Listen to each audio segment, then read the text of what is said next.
Shalom. A few weeks ago, I traveled down south to see the fields, kibbutzim, towns, and highways where Palestinians attacked the Jewish people during the Simchat Torah massacre on October 7th.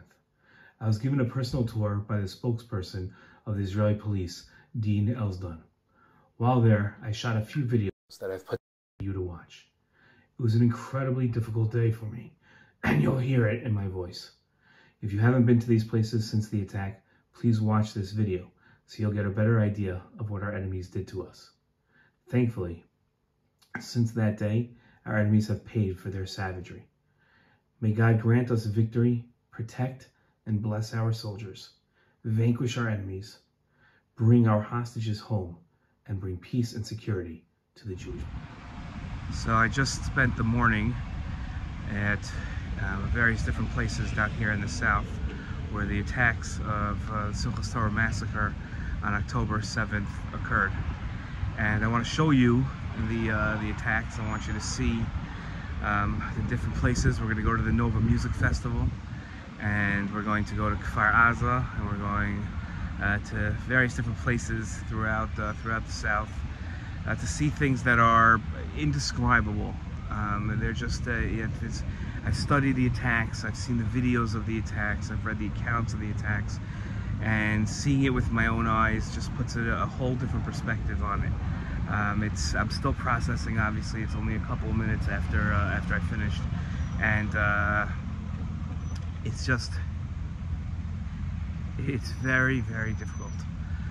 It's really, really difficult to take it in. That 1,200 people were killed here, thousands more maimed, tens of thousands traumatized, if not hundreds of thousands. Soldiers that fought wars. I'm standing just a couple hundred feet away from Gaza now, and I just hope that somehow these videos that you watch give you a sense somewhat of being here and understanding some of the topography and some of the geography of this area. Very, very difficult. I'm standing in the place of the Music Festival. Behind me, you'll see poles with pictures of victims and that were here, that died here. This is the spot of the main stage that for the music festival, and this is the spot that they've chosen to put the memorials to all the people that died. 70 people were killed here, murdered by Palestinian terrorists on October 7th, on Simchat Torah morning, on Shabbat morning. This is where they were, and just to give you a sense of the place, it's surreal standing here because on the one hand it's silent, other than a few people here and the helicopters flying over. It's a beautiful field that you're looking at. I'll turn around so you can see just over here what you're seeing. This just absolute beautiful fields, empty fields, perfect for a music festival to have tents set up. And so on the one hand it's quiet, on the other hand you imagine the chaos that must have been starting at 6:30 in the morning here as 5,000 rockets start flying over. They were able to see the rockets come over, but because the music was so loud, they weren't able to hear the sirens until the police told them to turn the music down and then told everybody to get down. And then they started seeing paragliders come over from different places, from Gaza, which is Gaza is, you turn around here, Gaza is behind me now, and that's where the paragliders started coming in from. They began to, people didn't know where to go, where to run. It became it's just a total, complete chaos. And as you stand here again in the silence of this field, it's hard to imagine all of this chaos, all of the destruction, and then as the terrorists started running in here and started to shoot people, it's difficult. But in the background you also hear every once in a while the booms of artillery that are being fired into Gaza right now.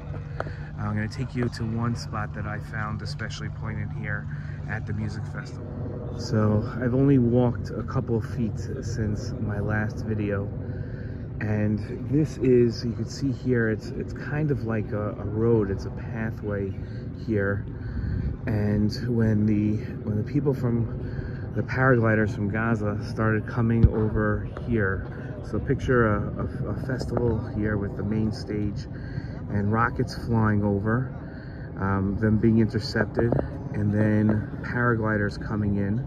They did not know that there was a music festival here, so they were surprised. They're flying around in circles in the air over here, and then started to shoot and land. And then the police, there were police officers here that were here for the music festival, understanding that this is more than a rocket attack and that it's not enough to tell people to get down, have to tell the people to flee. So they can't go this way because that's where Hamas is coming from Gaza.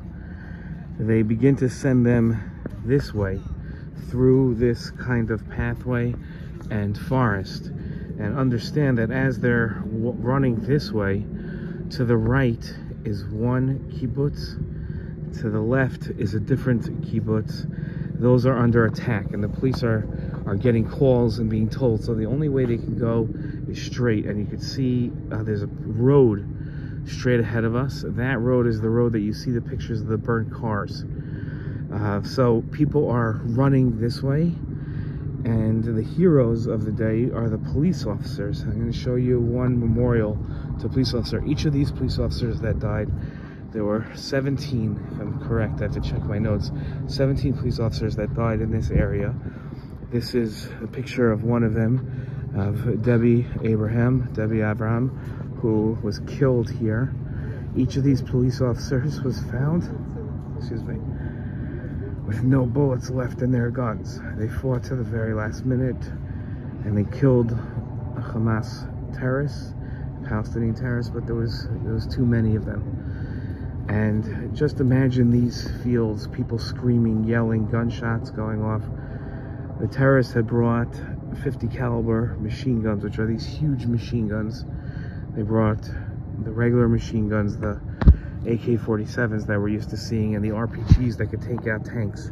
In fact, the Hamas terrorists had captured a tank and brought it through here, but got stuck in these trees.